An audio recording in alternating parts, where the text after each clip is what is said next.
afternoon, everybody. Good afternoon. Man, there's a big old thing going on downstairs, huh?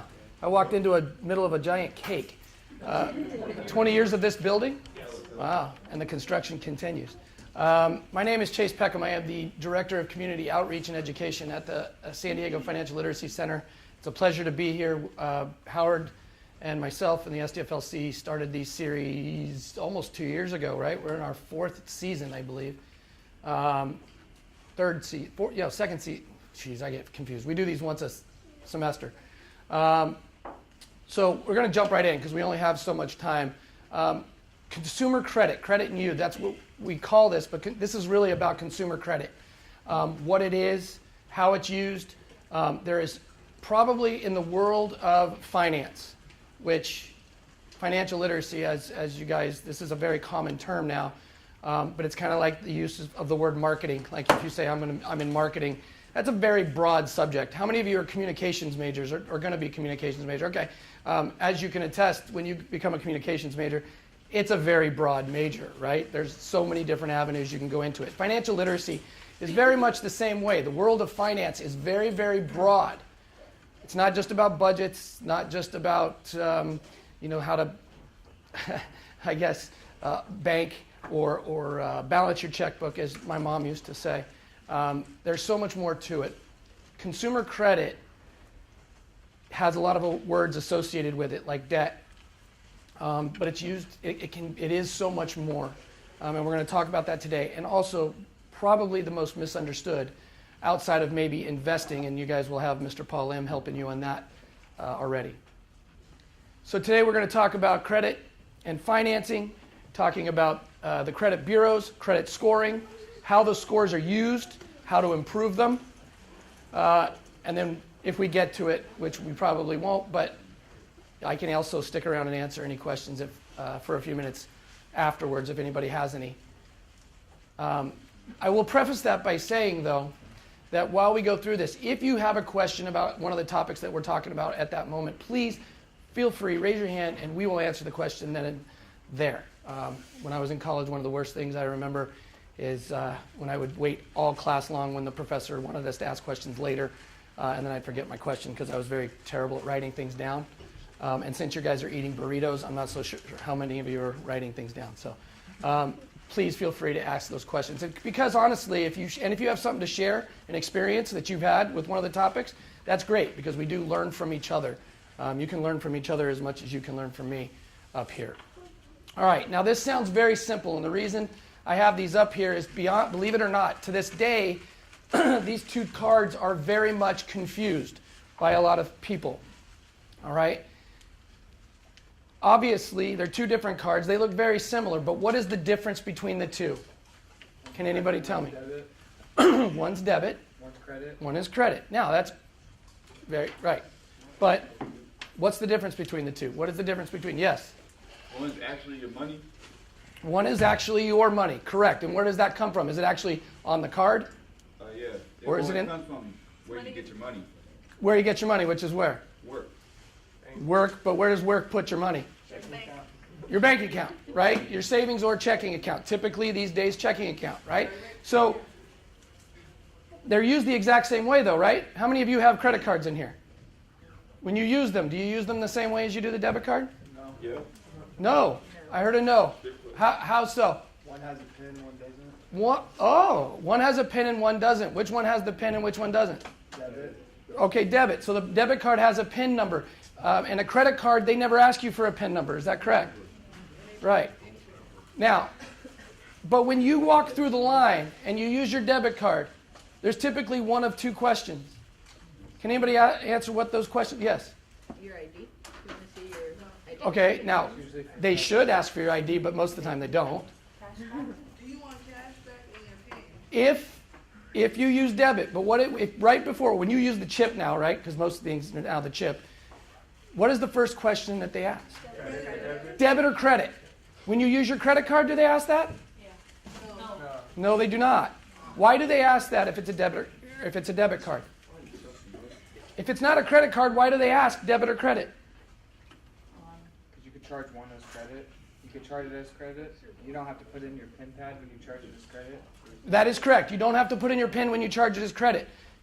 Is there a credit No. associated with that account? No. So why, again, I'll ask that a question again. Why do they ask debit or credit? Because lazy people.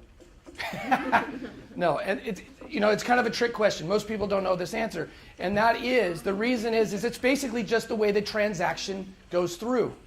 All right? And the reason they ask that is because by law, they have to. If they offer debit and or credit, they have to ask you, because that institution, wherever you put your PIN in, wherever you're shopping at, that institution is being charged a fee every single time by the organization that is renting out Visa, MasterCard. That's their fees. Every institution has a fee on the back end. So every time we use our chip or our swipe in it while we do a transaction, they get charged a fee. Kind of, I guess we could call it on the back end, right? So that being said, they get charged different fees based on whether it's debit, whether it's credit. Every single institution has a different deal with those institutions. They get charged different fees based on how much volume they do, how little volume they do, you name it. All right, and so the reason that you guys ever been to a place where they actually said credit only or debit only or no Amex? You see that a lot. We don't take American Express. American Express is famous for charging more per transaction. All right? So that's why they ask you. They can't, by law, the consumer has to have the right. They can't lead you to whatever is cheaper for them. They've got to let the consumer do what they feel is necessary. Right? That's why a lot of times you'll see cash-only places, or like a little mom-and-pop taco shop, for instance, or a little deli. You see this often. You'll come in and it'll say like a little 5x7 card, and it'll say minimum charge of $10, or with debit or credit, or we will charge $1. Right? That's a service fee that they're trying to offset. Does that make sense? Everybody understand that? Okay. Now, when you go to places like Subway, let's say, versus the little mom and pop deli, they don't charge you for that stuff, do they? That's because the volume of sales that they do is so large that cost is arbitrary to them. It's not as much. Where a mom and pop shop, when they do less volume, that charge for a credit card fee or a debit fee could mean the difference between a $3 taco and a $4 taco. Does that make sense? That could be against their bottom line. All right. Credit cards. The reason I am telling you this is because on your credit report, we're going to keep going back to this a lot today. Why the credit report? There are different types of credit that you're going to see on your credit report, so hence, there are different types of credit. First one is revolving credit. Credit cards. Can anybody who said they had credit cards in here? Can anybody tell me why it would be called revolving? Anybody want to guess? The little guy right back there? No, I'm just kidding. Yes? Does it go back to a specific amount that you can use? Okay, so there is a specific amount that you can use. Yes, so every credit card has its limit, so to speak. The reason it's called revolving is because you can use it. You guys know that you have but is there any limit on how much you can use under that limit at any one time? There's not, right? If you want to buy a $250 shopping spree worth of shoes, you can if it's under the limit that the card allows, right? When you get your invoice at the end of each month, do you have to pay the full $250 back? No, they have what's called a minimum payment, right? So they're giving you what they call the flexibility to shop or do whatever you need to do, whether you have the cash or not. And you don't have to pay it all back at one time. In fact, you can choose how much you want to pay back, at least if it's that minimum. And every month, those change based on what? How often we use it. And how much we decide to pay back at the end of each month, or what you would call a billing cycle. All right? Next is installment credit, which could be a car, a personal loan, student loan. In fact, a home as well. Anybody understand? Can anybody tell me what installment means in the first place? If you're paying somebody back in installments. Anybody ever borrowed money from their parents and then had to pay it back over a period of time? Was my parents the only ones that ever did that? Man, my parents were cheap, I guess. Installments is just like if you buy a car, for instance. How many people have bought a car in here from the dealership? I bet you if I asked you right now, for those of you who've done it, if I asked you right now what your car payment was, you could probably tell me verbatim, right? Right away, bang. Because what? It comes out every month on the same date, right? The same amount. And I bet you know at what point that payment's going to end, right? Yes. How long the loan is. Yes. That's what an installment is. A specific amount over a specific amount of time. And eventually it ends. But that payment's the same every month. That's an installment payment. Same thing with a now mortgage, what's the difference? The reason that we separate the two is they are typically two very different types of loans. There are a lot of different companies. We do whole presentations on just what mortgages and home buying. But it's essentially the same, except that it takes a lot longer. The process is a lot longer, the paperwork a lot more, and the cost typically a lot more. But in the end, we're still paying a specific amount over a specific period of time, typically 15 to 30 years. All right? And then finally, service credit. What is that? This is probably the most misunderstood of all the credits, and it is also the number one way that most college students and young people in general get themselves in trouble, because they don't understand that even though it's not a credit card, it's nothing like that, if they don't make their payment, it can ruin their credit. So this is things like cell phones, regular phones, water bills, utility bills, AT&T/DirecTV, Cox Cable, or I guess it's not Time Warner anymore, I can't keep up. Those kinds of things. Anything that we pay monthly for a service that you quote unquote have a contract for, right?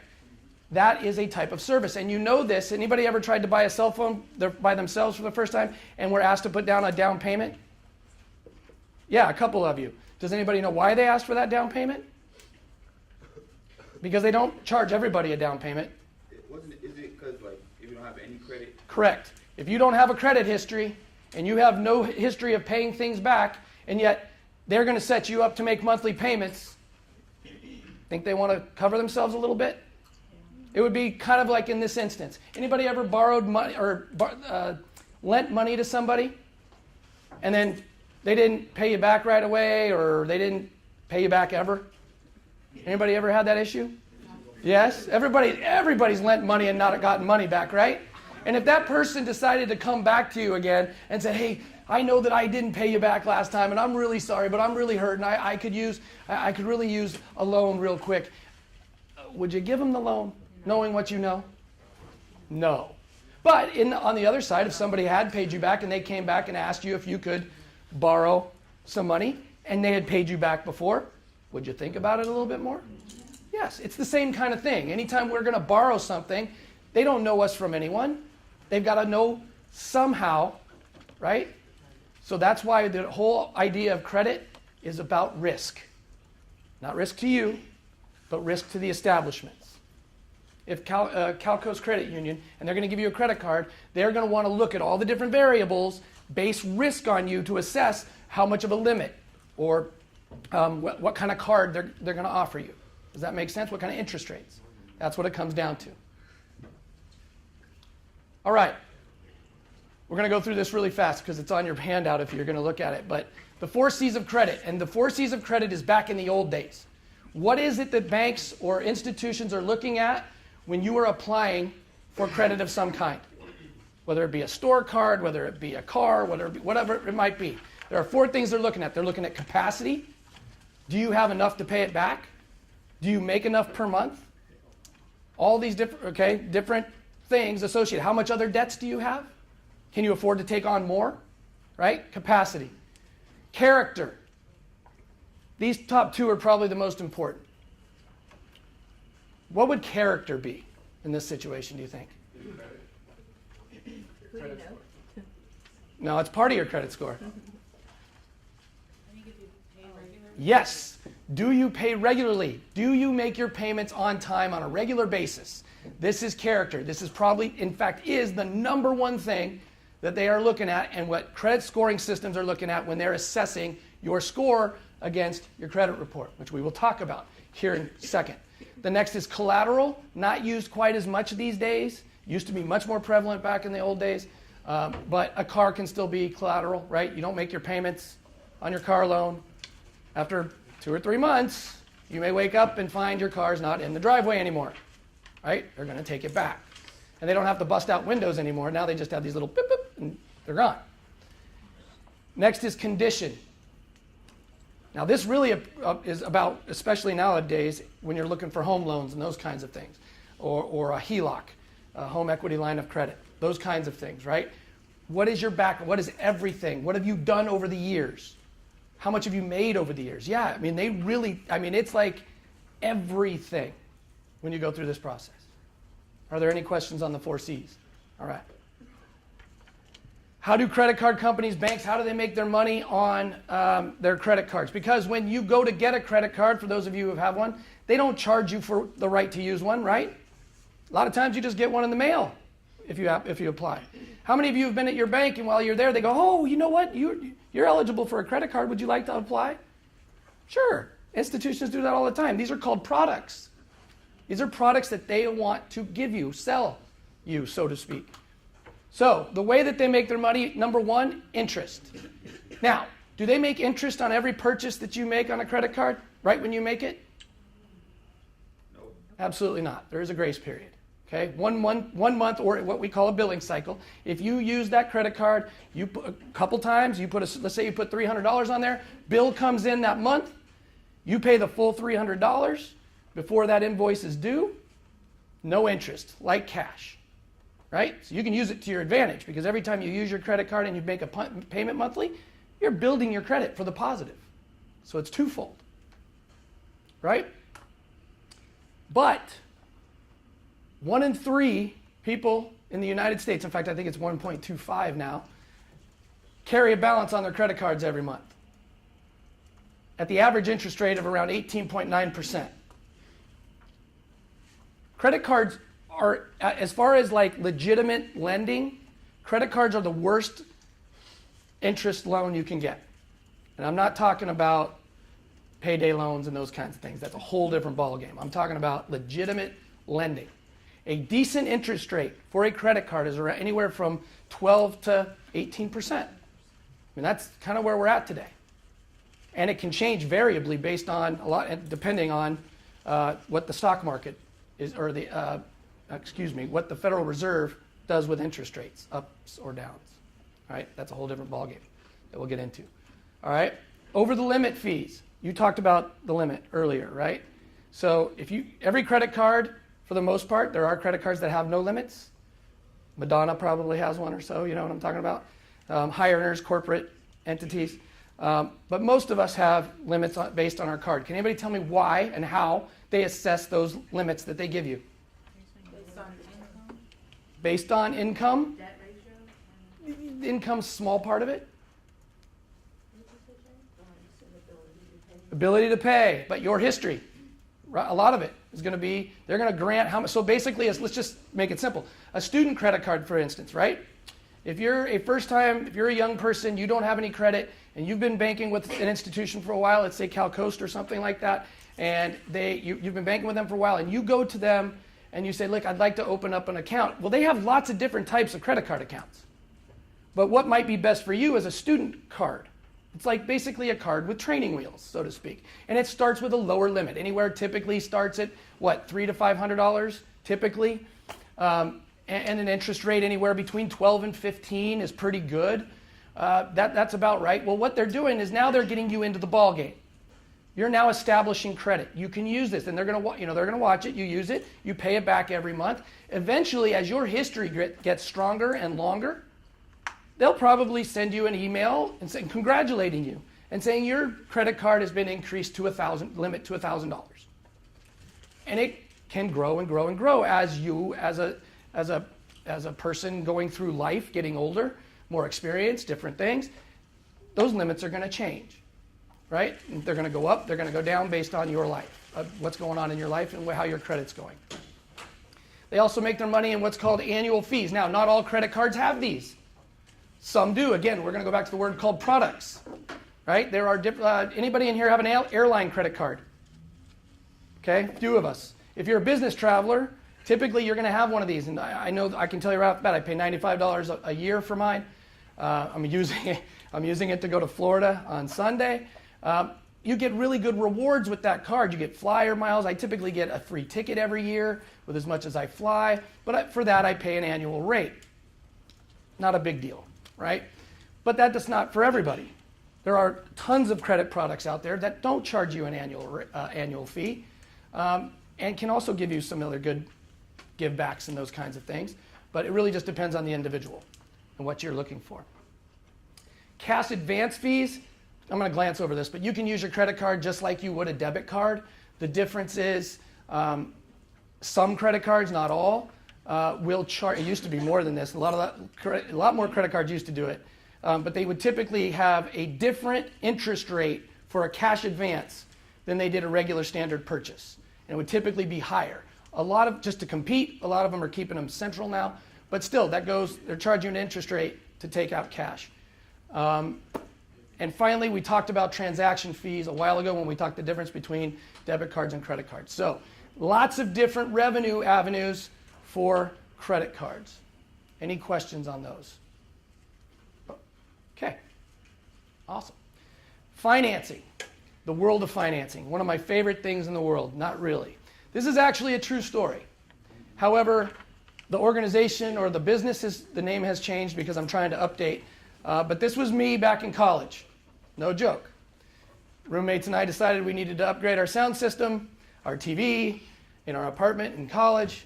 And so we went to this place called Circuit City, which no longer exists. There used to be one right over here in Claremont, if you guys remember before, right next to the, I believe it was Outback, right? That little center right over there. They're out of business now. So deal is, though, that we went in looking for a TV at a certain cost, right? We knew we had a budget of something. But being a good salesman and knowing his target audience, he knew that after as much as I was looking at these TVs, I kept progressing towards that home theater room because it was booming and the sound was really good and it was shaking and it was awesome. And he took me inside and he said, look, and I said, $5,000. I mean, at the time the number was a little smaller, right? Inflation. But he basically said, what if I told you for as little as $150 a month, you could take this entire system home today? Being a young person, I thought that's ridiculous. Why would anybody want to do that, right? But I didn't know anything about financing. And everybody in here heard that word before? Mm-hmm. Financing? You see it a lot on TV, right? Mostly with what kind of commercials? Cars. Yeah, absolutely. Mattress stores, furniture stores. You really see it a lot with that because you see a lot of 0% financing for 24 months. We can talk about that in a second. But realistically, what you're doing is you're applying for a credit card within that store, right? The average interest rate with those, and still to this day, is right around 24 to 24.99%. Typically, they don't get lower than 18. Those types of cards, right?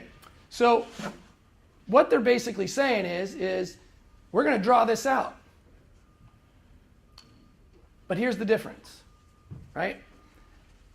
Let's just say out of $150, can anybody guess typically how you get a minimum payment? When they decide what the minimum payment's going to be on your invoice, do you know what that is? Do you know how they come up with that? I'm sorry? Principal and interest, that's correct. How much they're going to charge on that. So typically on these kinds of cards, it's 1% plus a finance charge, right? So can anybody tell me what's 1% of $5,000? Any math people in here? If I hadn't done this for so long, I wouldn't know either, by the way. Huh? $50. Now, they're going to charge you at the beginning. Your first payment's going to be $150. So what does that tell you right off the bat? That you got $4,850 to go. $4,850? Now that's if 150 was going completely to the principal. Right. But if 1% is $50, You're losing $100 a month in credit. you're losing $100 off the top. Oh my God. And $50 is going, so your next invoice, 1% is going to be based off $4,950. Does that make sense? And this is going to be the even funnier thing. The minimum payment is not going to be $150 the next month. It'll be $148.50. Why? How come it's changing? Because now it's basing itself on 1% of $4,950. And it does that on and on and on. So if you paid a minimum payment every single month, how long do you think it would take to pay off that entertainment system? And how long and how much do you think it would cost? Double? A lot. Oh, yeah. 21 years and 4 months if you paid the minimum payment every single month. Now, not many people, I hope, are uneducated enough to pay the minimum payment every month, but it could be very expensive, right?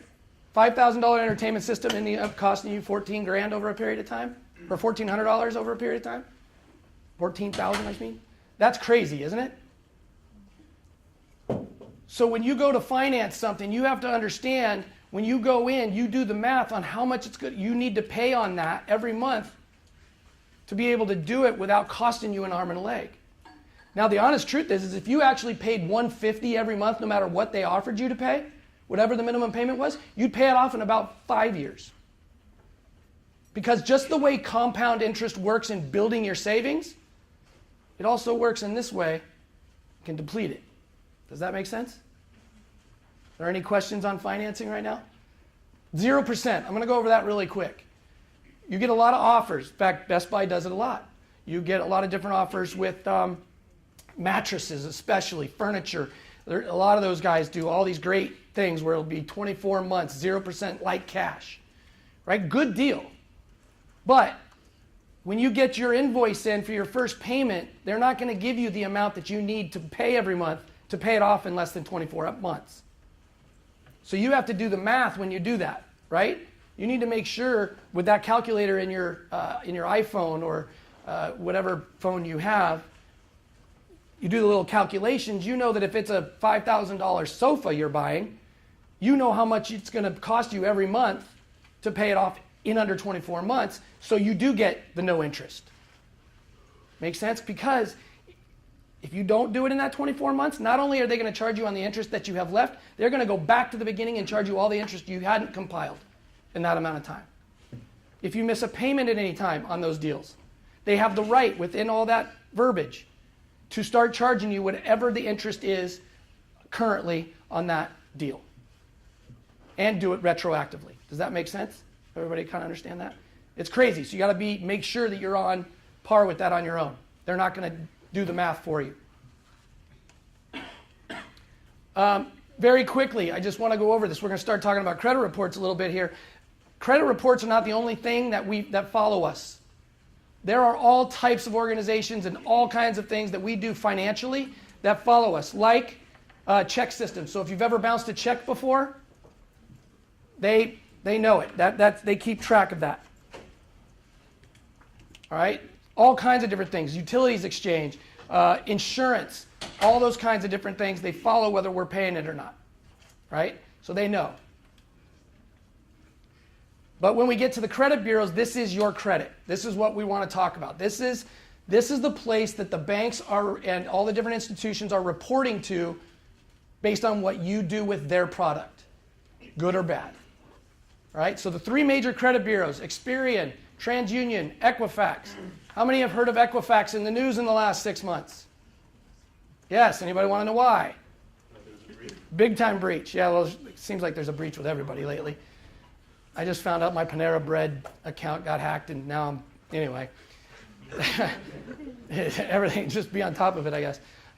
Yeah, they got breached, but that's pretty vital information, and it against a lot of people, myself included, which was not very much fun to deal with. Right off the bat, I want you to know there's a lot of confusion. A lot of people think that these are government-run entities. They are not. They are private companies. Publicly traded, but they are for-profit companies. They are marketing companies. They are not here for you and me to understand how we are doing. They are there for other organizations to know everything there is to know about you and me financially. Crazy, right? But they got to know somehow, right? That's how these work. Places report information to them. They sell the information to other places. However, we still have the right to look it up, and we should on ourselves. Right? And I'll talk a little bit about that in a minute. All right? It is a very, very profitable industry. Now, are there regulations on it? Regulatory? Of course. The government does, especially after 2008. A credit report is a record that lists all past and present debts, timeliness of payments, everything we've done now and in the past. It's a history, right? It's basically like a long progress report. The credit score is a statistical method that the FICO company came up with. Back in the day, it was called Fair Isaacs. They have now rebranded to FICO itself because that is the name of their score. Basically, what it was is they wanted to come up with a system that made it very simple for institutions to look at our information and very quickly assess our risk. So if you go to apply for an apartment, that gentleman or that landlord doesn't have to go through 50 pages to decide whether you're going to be a very good tenant or not. He can look it up your credit score and go, yes or no, right? Because what that does is this score reflects what is on here. They are not one and the same thing. They are separate entities, completely.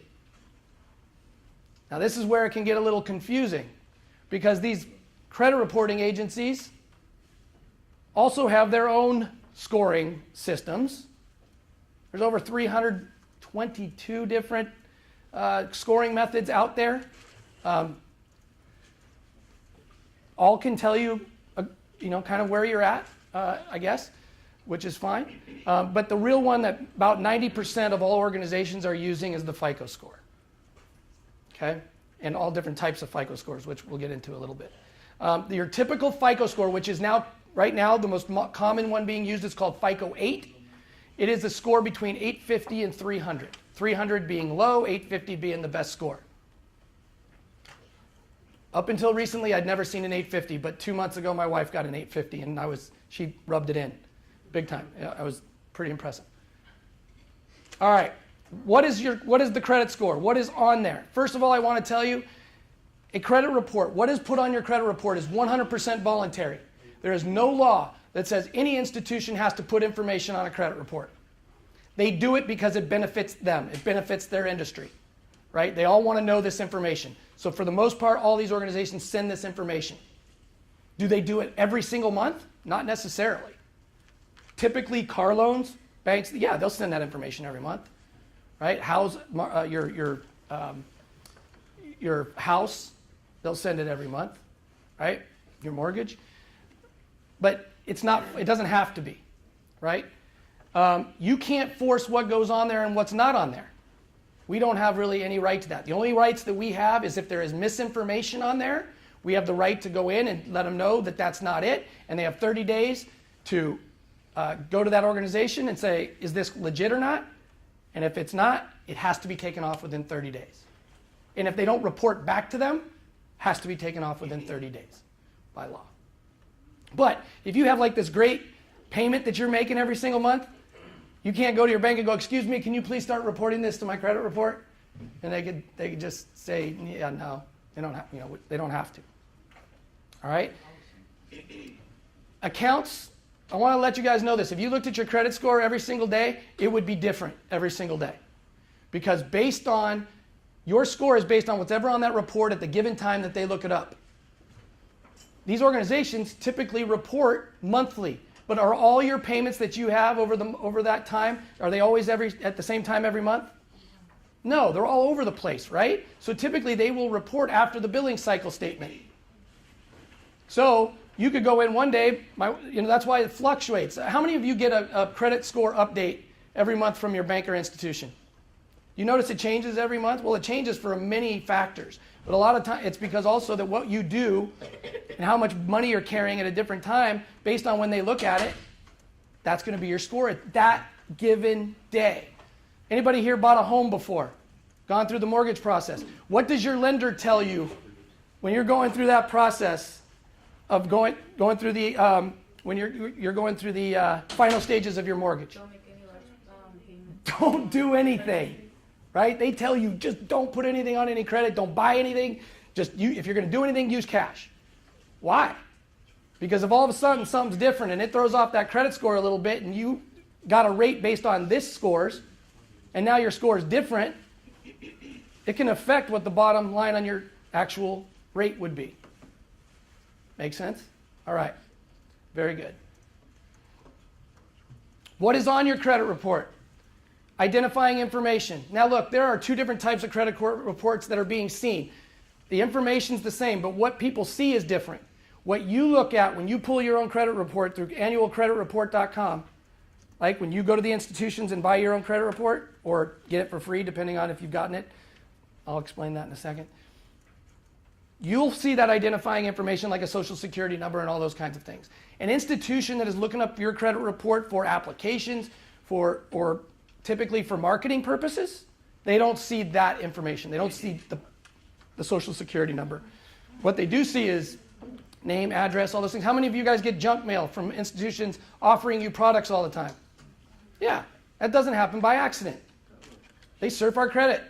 They know who we're banking with. They know what our debts are. They know all those things, and they want a piece of the pie. Does that make sense? So they're going to give you good offers based on if you have good credit or whatever, and they say, you know what? They've only got 3 credit cards. Let's just say we're Citibank, and they're going, let's offer them the new Citibank Visa with this, this, and this, and we'll give them a 0% balance transfer for 18 months, right? That doesn't happen by accident, because you wouldn't just think, okay, I'm going to go buy a Citibank Visa card, right? A lot of times we sign up for these things because we get good offers in the mail. We don't even think about it. The first line on there will be public records. Now, if you don't have a public record, it'll be blank. There'll be nothing there. On your handouts, you guys will see, I give you examples of what a lot of these credit reports look like, so I'll go through this relatively fast. But you'll be able to see typically what a credit report looks like. Now, if you do have something on there like a bankruptcy or a judgment against you, everybody know what a judgment means? If you've been sued for something, if you've been taken to court and you're going to owe money on something, that information will be there. If you owe child support, that will be there. Those kinds of things. All right? Wage garnishments, foreclosures, that kind of thing is public record. That will be on there. But where your credit really is, the bulk of it, the meat of your credit report, right here. They're called trade lines, right? Your accounts. Now, these accounts can be your basic accounts, everything from, let's just say you have a credit card with a credit card account or 2 with Calco's Credit Union. That account will be there. It'll be, and all the information on it will be from the day you opened it to every month when it's due, how much you're typically paying. Are you good on your payments every single month? Now, is a bank account on this? No. Unless it's credit, it won't be on there. Okay? Now, collections accounts, yes. Sorry, so you know, if you have a credit card for 10 years, it's your first credit card, and you close it, you lose all that history. No, not right away. You use it becomes inactive. That history still will be there for 7 years, but every year that history will eventually it'll fall off if it's closed.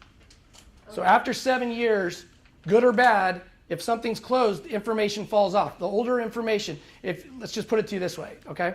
If you were to, let's say you had a credit card for 10 years and 5 years ago, you made a mistake and you missed a full payment.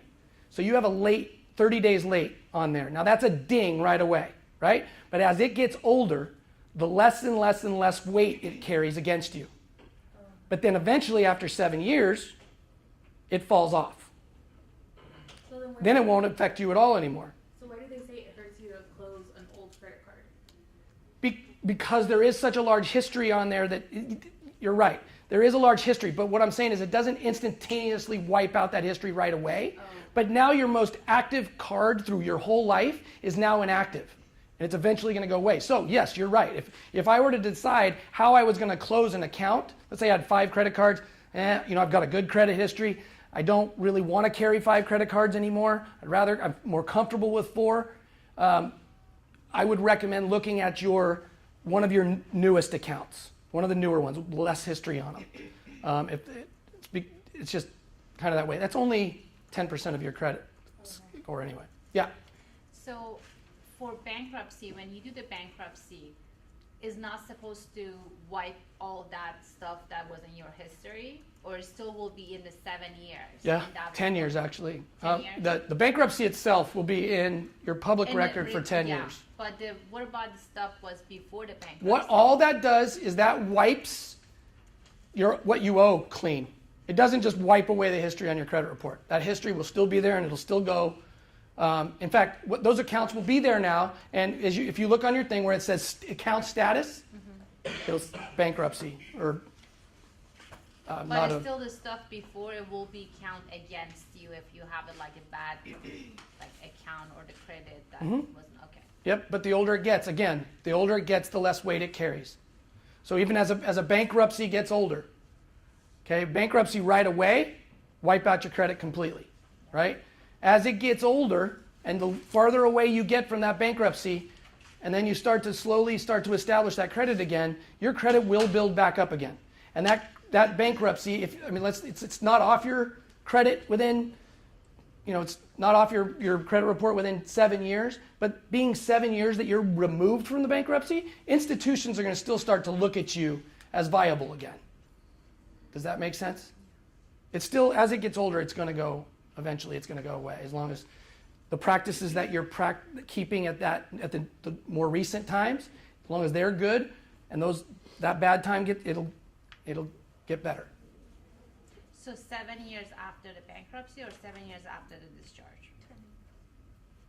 That's the two different things. Two different things. Which one is A it? discharge goes to a collection account, Yeah. right? That's a whole different deal. And you may just say, now you might have, we went through a bad period of time, and 7 accounts went to collections. Different organizations bought that debt, right? You may say, I'm tired, I can't do it anymore. You go to see a bankruptcy attorney, he looks at it and goes, kind of in this, he does this evaluation with you, and you all of a sudden you go, well, I think it's in your best interest that you go follow this path and start over, right? It's from that bankruptcy and then from there. Because according to the credit reports, credit bureaus, a collection account is just basically a new account. It's not. Now, okay, well, now it's charged off and that doesn't exist anymore. Now it's getting old on that. And that's only with Bank of America, let's say, right? They charge off that account. Somebody else buys it. All that is opening up a new account. And then on that report, it'll tell you who that account was originally from. Just becomes new accounts. That's why it says there, accounts and collections. It's the same. They basically become new accounts. Is everybody? It's confusing. Yes. Can you speak to the proper way of requesting corrections? Does it have to be certified mail? Mm-mm. You can go. There's many different ways you can do it. You can do certified mail. That's one way. It's going to take a really long time. The credit bureaus have done really since 2008 done a much better job of when you go online, you can go in there to state that there's mistakes. You can call. There's numbers on there that you can call and do those kinds of things. The best way is they're probably just going to revert you back to doing it online and going through that process. But it's smart to do that because your dates that you do it and all that stuff is captured. So that's very positive. I'll tell anybody, anytime you talk with a banker, an institution, anything where you're trying to dispute something, write down the date. Just keep a log.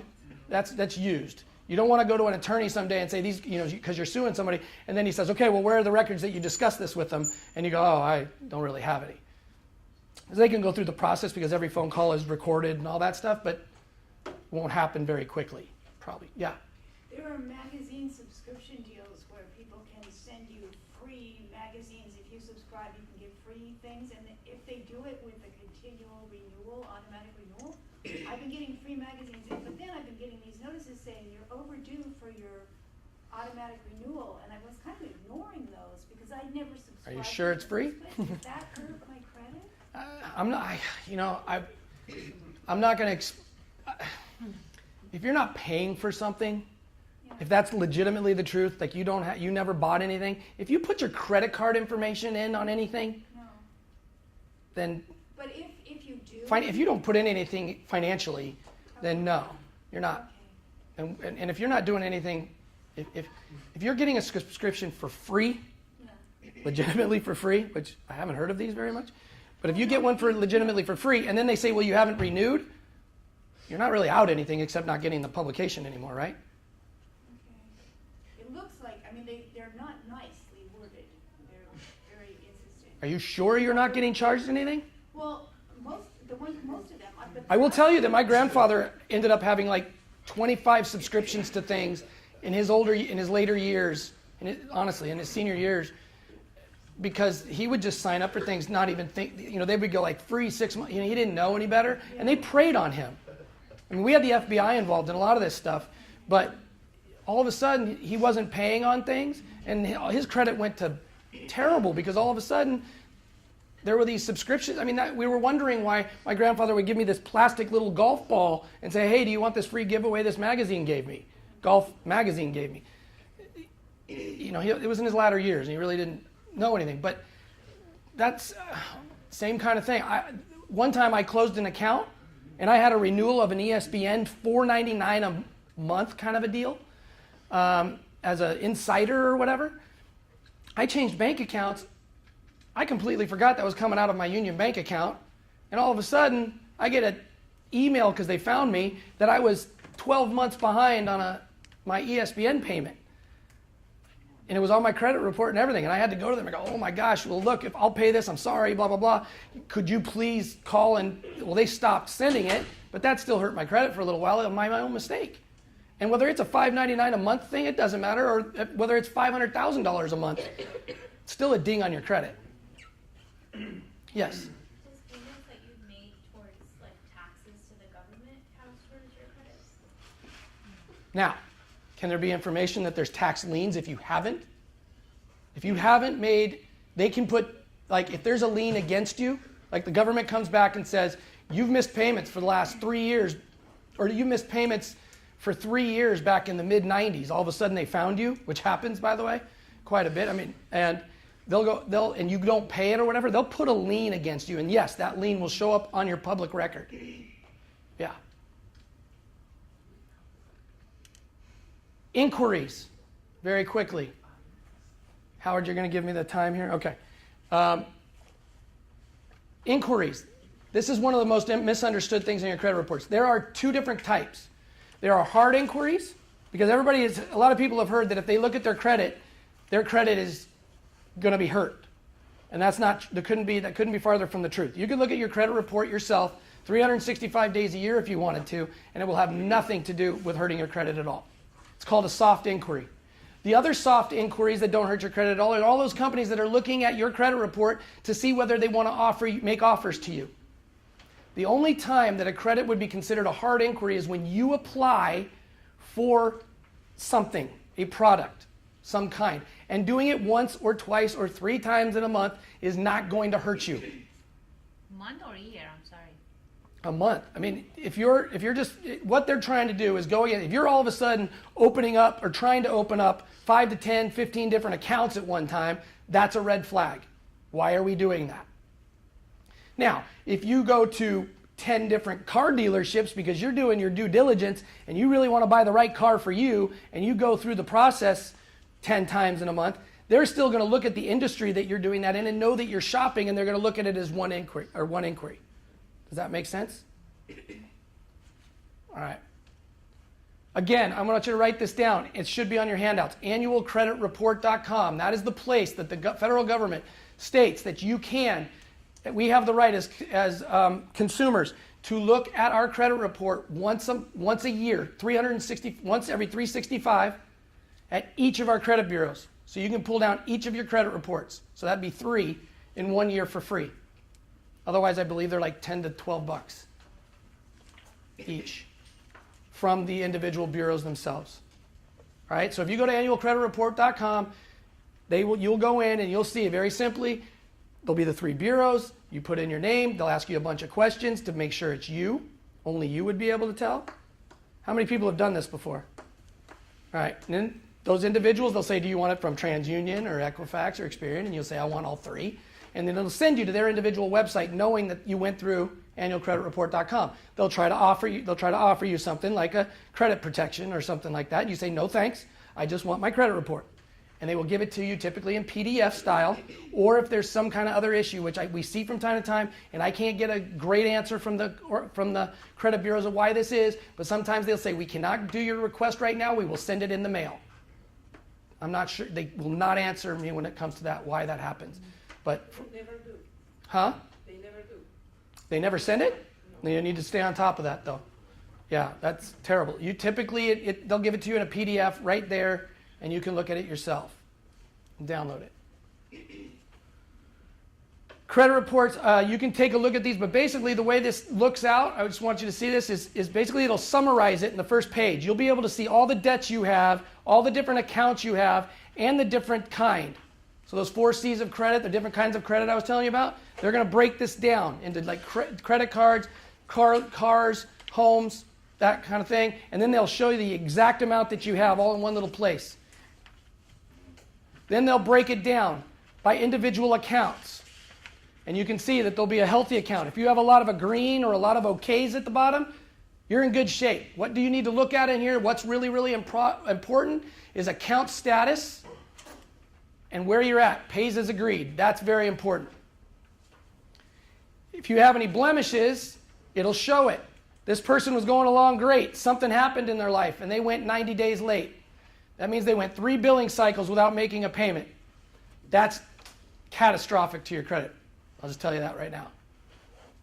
Not good at all. But again, that's new. If these were down here, they wouldn't carry nearly as much weight. Everybody with me there? All right. Credit scores. I mentioned that there are lots of different types. These are just the most popular ones.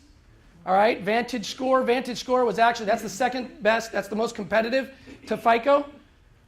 They were actually created by all 3 credit bureaus. They all got together and said, let's create a score. Let's try to get into the credit scoring business. They have, but yet they still don't compete even close with FICO, with the amount of organizations that use FICO when they're looking up our credit. All right? So there are lots of different kinds. Anybody in here used Credit Karma before? Ever even heard of it? Credit Karma. Okay, great. It's actually a good site. It'll give you notice on where you're at. But the scores that you get when you're looking at that, that's a Vantage score. All right? Still, it's a good assessment. Still going to know. But if you go into a place and you're going to go buy a car or you're trying to get a loan and you walk in and go, I know what my credit score is, it's 910, they might look at you funny because you're not talking about apples to apples. It's not the same thing that they're looking at. All right? Again, FICO is the one that most are looking at. I mentioned FICO 8 before. This is the one that's really using it. Now, I want everybody to know this. FICO 9 has been released. They try to change they're trying to study what credit is about all the time. I'm on the phone with FICO once a month up there in San Francisco and trying to find out what's changed. FICO 9 is out there, but not many people have adopted it yet. Meaning the organizations, when they're pulling, they have the right to adopt whatever it is that they want to pull. What they've tried to do in FICO 9 is take the power of medical bills. What they've basically stated is, where it used to be in FICO 8 with medical bills, if you have, let's say things got confused, you didn't pay some medical bills, it hurt your credit because they were late, they now were looking at it saying, you know what, we don't think because somebody didn't pay a ton of money on medical bills because of catastrophe, that really reflects what kind of credit person this is, what kind of consumer they are.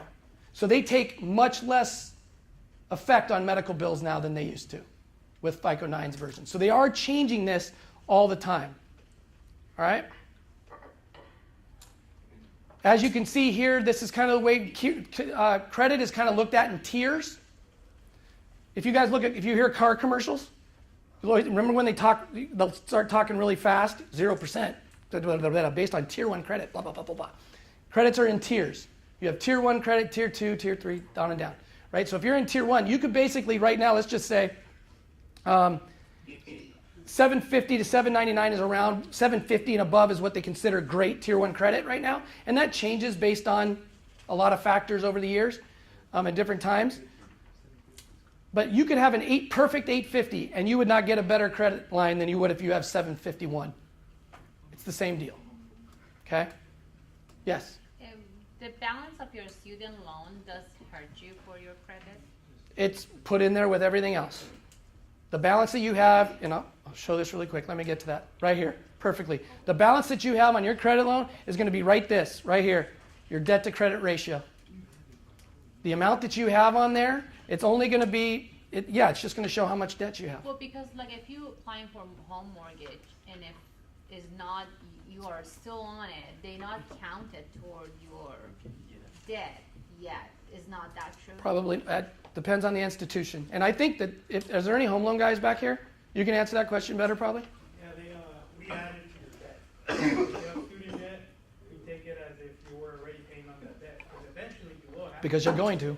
Yeah, so we already take that scenario, even though, because let's say you're gonna finish school in 4 years, you know, we can't give you a mortgage, and then 4 years later, you're gonna start paying on that debt, so we still have to give you a payment that's suitable for you, that fits you. So you will count it as a debt ratio. Yeah, I mean, they've got to, wouldn't you? I mean, you've got to take into consideration, when they're with homes, they got to take into consideration everything. Well, one of the institutions I was working with, and they told me otherwise, so I want to make sure about that. Yeah, well, that's interesting that they did that. I would wonder about that. Yeah. Yeah. Why does your credit go down in numbers when you start paying things off? Your car, your house? Your credit scores, what do you mean start? Because typically when you take out a loan of some kind, you're going to start paying right away. So when you pay it off, like let's say you paid your car loan off. Yep. Your credit the next month or in a couple months, your credit, Well, your credit score is going to go down. it's going to go down a little bit because that's not there anymore and you're not paying on it. But it's not going to be giant. It's not like your score is going to go from 750 to 695 all of a sudden because you're not paying on a car anymore. You paid that in good standing. But now it's going to reflect all the other active accounts that you currently have, right? And that car will still be on that credit report. It's just not active anymore because you're not paying on it. Does that make sense? So your scores, every single person in here scores change based on what you do. So people come to me all the time and say, if I do this, how many points am I going to gain or lose? There is no way to answer that. All we can tell you is if you do, we can say, well, looking at your credit, the reason your credit score probably is this bad is because you're up to your eyeballs in debt and you don't have much more available credit. And that's what this is, debt to credit ratio. And I can say that very simply. You have a $1,000 credit line. If you have any more than $300 on that credit card at any time, anything above that's going to start to affect your credit negatively. That's what they look at. Now, is that 50 points, 2 points? It's based on so many variables that nobody can say. But what I can tell you is 35% of your credit score is payment history. 30% of your score is the debt to credit ratio. So here's the deal. Do not max yourself out. Use your credit wisely. You can use credit as a fantastic tool. A credit card can build your credit. It is a tool. But like anything else, if you abuse it, if you use it incorrectly, if you start packing up debt, it can have a negative effect. But I will never in a million years tell you that you shouldn't use credit, just use cash, because in this day and age, it's just not that financially and fiscally smart. But you don't have to go into debt to build your credit. Let me say that again. You do not have to go into debt to build your credit. Now, are you going to go into debt by default? Sure. You're going to buy a home. You're going to pay on it monthly. Not too many people that can afford a $1.2 million home or a $500,000 home, right? Not many people go in and buy cash for a $25,000 vehicle. So by default, are you going into debt? But if you're going to buy a car because you want to build your credit, you're not doing it for the right reasons, right? That's kind of backwards. Plus, you're not going to be able to buy a car if you don't have credit anyway. It's going to be very difficult. Unless you go to a really small little Uncle Lou's car shop, right on the corner somewhere, and they say no credit, low credit, bad credit, no problem. Run. Never, ever step into that place. So you saying like having the credit card and using them does not build your credit? It does build your credit. Just does the opposite. In fact, I will tell you, this is sad, but the fastest way to build your credit is through getting a credit card, learning how to use it correctly. Use it for one payment a month. Use it for one thing a month. Pay it off every month. Now all of a sudden, you start doing that for months on end and then years, your credit's starting to be established. Yeah, it's important. Banking can be your friend. I'm not joking. You do it correctly and you want to start a business, you want to do all kinds of different things. If your credit's in good condition, people will work with you. In fact, institutions like that will fight over you to give you the best deals. Yes? I have a question about credit cards. Like, if you have a credit card and you've paid it off, but you don't want to use it as much anymore because your interest rate is 22%, how do you get that down? Say that one more time. So you have a credit card that you used to owe a lot on, then you paid it off. You paid it off. It's still 29%? It's still 22%. but you don't wanna use it as much because it's 22%. Well- Is there a way to negotiate percent? Sure, you can call any institution and you can say, look, my interest rate is high, I'd like to lower it, okay? They'll say yes or no. Typically it'll take 2 calls, 3 calls. It just depends on the institution, right? But here's the thing, at 22%, if you use it and you pay it off every month, let's say you just use it once and you pay it off, you're not paying 22%. It's only when you carry a balance that you're going to be paying the 22%. Correct. Okay? So if you're afraid to use it because you know that you're a kind of person that goes out and spends a lot of money because money and credit cards and things like that burn a hole in your pocket or purse, well, that you got to know yourself. You got to know what you can do. So let's just say if that's the case and you know that you're the kind of shopper, you're a spender. You want to take that credit card, right? Use it once a month and then go put it away so it's not with you when you go to the mall. Does that make sense? Yes. So if you use it just the one time and it's for $25 and that bill comes in, you pay it off, you're not paying 22%. Now, do you want the lowest interest rate you can possibly get? 1,000%. Absolutely. But if it doesn't work out that way because they won't negotiate with you, well, you have 2 choices then. You say, look, I'm going to take my business elsewhere and you're going to apply for credit. I recommend that you apply for credit other places before you threaten that. Right? Because you don't want to be stuck with anything, without anything. But in the end, you can negotiate anything. And I think, let me ask these guys, and I'll put it to you, because I know that every institution is different. But anybody that's been working with you for a while, and if they've established a relationship with an institution like that, they have the right to call and say, look, I've been with you guys a really long time. I've got a 24% interest rate on my card. I pay my bills every single month. I'm in good standing. Is there anything else? Is there anything better you can do for me? And they will absolutely work with you. And they'll probably say, oh my gosh, why are you still in this product? We should be putting you in this product at a lower interest rate with a higher level. And all of a sudden, you're going, oh, and that doesn't affect your credit at all. They'll just change the account. It doesn't add a second credit card necessarily. It just changes the status of that account. Right? Did that answer your question? Yes. Okay. I think I've run out of time. I can stick around. This was the end of my presentation anyway. I can stick around. I know that Cal Costa's over here. They can answer any of these kind of questions too, especially regarding individual homes and those kinds of things. But I can also answer anything you need. Thank you all very, very much.